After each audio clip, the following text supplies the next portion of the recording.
जास्त बोलणार नाही, पण माझा सवाल उद्धव ठाकरेजींना आहे, शरद पवारजींना आहे, माझा सवाल काँग्रेसला आहे.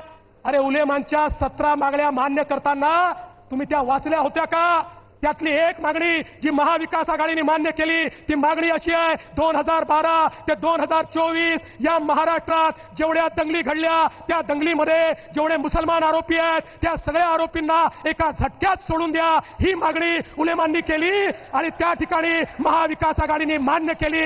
हे काय चाललंय या महाराष्ट्रामध्ये? अरे यांना आता आपली ताकद दाखवून द्या. हे जर वोट जिहाद करणार असतील तर आता वोटांचं धर्मयुद्ध करण्याची वेळ आमच्यावर आलेली आहे आणि ती तुम्ही कराल. आज भी आप लोगों के अंदर भय फैलाना चाहते हैं और ये भाषा जो है बटोगे तो कटोगे, ये अच्छी भाषा है कि एक इलेक्टेड चीफ मिनिस्टर इस बात को बोलते हैं. मैं तो कहता हूँ उसको हमें बोलना चाहिए पढ़ोगे तो बढ़ोगे. ये एक सकारात्मक सोच होनी चाहिए. लोगों के अंदर बंटवारा कर कर, टकराव पैदा कर कर, नफरत का माहौल, डर पैदा कर कर वोट लेना, ये कहाँ तक सही हो सकता है? तो ये जो बातें बोली गई हैं, एक हो तो सेफ हो, बटोगे तो कटोगे, इस प्रकार के नारे देने से पता पड़ता है कि बीजेपी बैकफुट पर है. तो ऐसे में अड़ी में आज के प्रश्न है बिल्कुल सीधे, बटोंगे पर क्या महायुति भी बट चुकी है या फिर वो एक रहेगी और चुनाव में सेफ रहेगी? आखिरी दौर में क्या चुनाव अब धर्म युद्ध पर ही है दाव और क्या पीएम की उद्धव के हिंदुत्व पर चोट से ही मिलेगा महायुति को वोट और किसके हाथ में है बाला साहेब की पार्टी का रिमोट?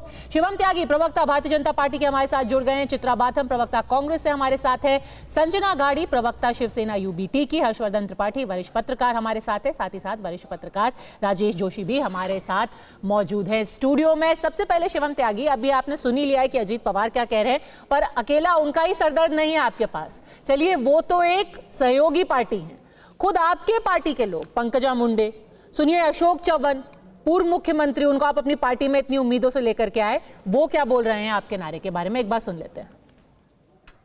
देखिए इसका कोई रेलेवेंस नहीं है. चुनाव में नारेबाजी होती है, चुनाव में घोषणाबाजी होती है.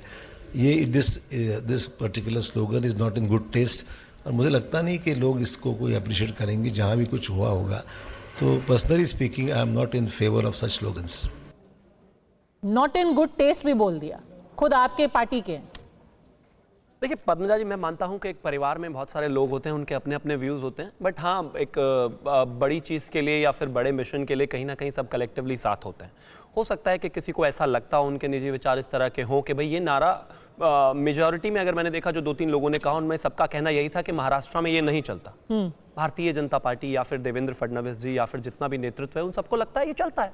और मैं मानता हूं कि कहीं ना कहीं जिस तरीके से नारा है, नारे में कोई किसी तरह की बुराई है ही नहीं. एक रहेंगे तो सेफ रहेंगे, ये सब चाहते ही हैं, कहते ही हैं, मानते ही हैं, देश में ये चलता ही है और चलना भी चाहिए. कोई किसी तरह महाराष्ट्र में नहीं चलता, अशोक चव्हाण नहीं, पंकजा मुंडे भी कह रहे हैं ऐसा कुछ लोगों का मानना है.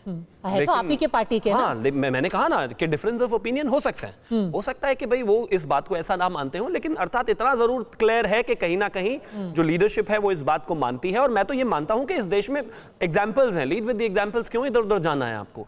इस देश में जब भी हम बटे, जब भी हमारा विभाजन हुआ, इसी आधार पर हुआ. जाति में बटे तो नुकसान हुआ, धर्म में बटे तो नुकसान हुआ, क्षेत्रवाद में बटे तो नुकसान हुआ, साउथ से नॉर्थ को लड़ाने की बात हुई तो नुकसान हुआ. मैं मानता हूं कि इस तरह की चीजें होनी ही नहीं चाहिए. पार्टी के अंदर बटे तो और मतलब बटे तो कटे उनके लिए भी हो गया कि वो तो अगर संजय राउत जी इधर थे तो ठीक थे, अब बट गए तो उसके बाद कहां चले गए देख लीजिए. पर कहीं कट तो नहीं जाएंगी? पंकजा मुंडे कहीं कट गई? नहीं, बिल्कुल नहीं. कुछ लोग कह रहे थे अजीत पवार भी कट सकते हैं. मानता हूं कि लोकतांत्रिक पार्टी में इस तरह की चीजों की जगह होनी चाहिए. अगर कोई मानता है कि उनका जो ओपिनियन है वो एक नेतृत्व के ओपिनियन से या फिर एक नारे से वो मैच नहीं खाता, ठीक है, उनको वो स्वतंत्र है, वो इस बात की चीजें कर सकते हैं, कह सकते हैं. लेकिन ऐसा तथ्यात्मक तौर पर बिल्कुल सत्य है कि जहां पर हम बटेंगे वहां पर कहीं ना कहीं इस तरह की चीजें होना स्वाभाविक है.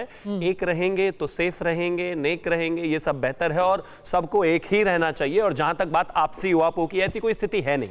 हम तो कहते हैं कि अगर बटेंगे तो कटेंगे, लोगों को या एक रहेंगे तो सेफ रहेंगे नारा इतना बुरा लग रहा है. दूसरी तरफ पूरे के पूरे समाज की तरफ से 150 से ज्यादा चिट्ठियां लेकर आ रहे हैं, उलेमाओं से समर्थन ले रहे हैं, उनको धर्म के आधार पर 10% आरक्षण दे रहे हैं, उनके मतलब जितने भी केसेस मुसलमानों पर हुए उसमें रियायत देने की बात करते हैं, वक्फ बोर्ड को लैंड वापस देने की बात करते हैं, उन केसेस को लेने की बात करते हैं. क्या ये सारी चीज नहीं है? संगठित करके एक समाज को हद से ज्यादा जो चीजें हैं, जो बेनिफिट्स हैं वो देने की बात कर रहे हैं, कमिट कर रहे हैं, हाँ कर रहे हैं, मैं तो मानता हूं कि बटेंगे कटेंगे ज्यादा तो खतरनाक वो चीज है। ठीक है, उस पर बात करें तो ज्यादा ठीक है, अभी उस पर भी बात करेंगे। पर हर्षवर्धन जी, चुनाव में इसका क्या असर होने वाला है? शुरू में यह माना गया था कि एक ऐसा नारा है जिससे जो कई सारी फॉल्ट लाइंस जो हैं कि भाई मराठा आरक्षण है या फिर सोयाबीन की कीमत है, इससे हट करके पूरे एक हिंदू समाज को या एक वोट को एकजुट किया जाएगा। पर यहां तो गठबंधन के अंदर ही दरारें पड़ रही हैं। चुनाव में इसका क्या कोई असर होगा? पद्मजा जी, सबसे पहले तो ये कि ये कोई दरार नहीं है। मैं लगातार देख रहा हूँ कि मीडिया में इसका एनालिसिस तरह से, मुझे तो लग रहा है कि ये सबसे स्वाभाविक कार्य हो रहा है। पंकजा मुंडे की बाद में बात करूंगा मैं, लेकिन अशोक चौहान और अजीत पवार ये किस राजनीति को करते हुए यहां तक आए? इनकी मूल रूप से सो कॉल्ड सेकुलर पॉलिटिक्स है, जिसमें उनको लगता है कि एक बड़ा मतदाता समूह है। और अजीत पवार ने तो बाकायदा क्या कहा था, हम जितने टिकट देंगे उसका 10% मुसलमानों को देंगे, साफ साफ कहा था। अजीत पवार के दबाव में ये जो सरकार चल रही है, जिसमें भारतीय जनता पार्टी शामिल है, मदरसा शिक्षकों की तनख्वाह बढ़ गई। तो ये भ्रम नहीं होना चाहिए। अजीत पवार अपने मुस्लिम वोट बैंक की जमीन को छोड़ने वाले नहीं है, उसमें वो इस नारे पर भारतीय जनता पार्टी के साथ नहीं। जहां तक रही अशोक चौहान की बात, वो आए, उनको भाजपा ने राज्यसभा भेज दिया, अभी अभी आए थे, राज्यसभा भेज दिया। चलिए, पूर्व मुख्यमंत्री थे, अपनी नांदेड़ सीट जीत नहीं सके, उनके लिए उनकी अपनी बेटी की विधानसभा और ये जो नांदेड़ लोकसभा का फिर से उपचुनाव आ गया, यानी दो उनके सर पर पड़ा हुआ, वो उस वजह से बोल रहे हैं। पंकजा मुंडे की बात जरूर करनी चाहिए। क्या पंकजा मुंडे को अगर पार्टी के लिहाज से कहें तो यह बयान देना चाहिए? बिल्कुल नहीं देना चाहिए। जब आप विधानसभा हार चुकी हैं, लोकसभा हार चुकी हैं, उसके बावजूद भारतीय जनता पार्टी ने विधान परिषद में भेजा। इस वक्त महाराष्ट्र में जो मुंडे महाजन परिवार की विरासत संभालने वाले लोग हैं, पूनम महाजन का टिकट कटा, पंकजा चुनाव हारी, ये दोनों नाराज चल रहे हैं। अपनी राजनीतिक एक तरह से कहें कि कोशिश कर रहे हैं प्रासंगिकता बनी रहे, लेकिन बटोगे तो कटोगे, या एक हैं तो सेफ हैं। देवेंद्र फडणवीस ही आज भाजपा का चेहरा है, वो साफ कह रहे हैं, योगी आदित्यनाथ कह रहे हैं, नरेंद्र मोदी कह रहे हैं, और राष्ट्रीय स्वयंसेवक संघ पूरे महाराष्ट्र में जो हिंदुत्व की राजनीति है उसको लेकर बहुत गंभीरता से काम कर रहा है। इस चुनाव में चाहे महाराष्ट्र हो या झारखंड, वो खड़ा, इसको यूं भी कह सकते हैं 24 का सबक लेकर भाजपा आगे बढ़ रही है। ठीक है।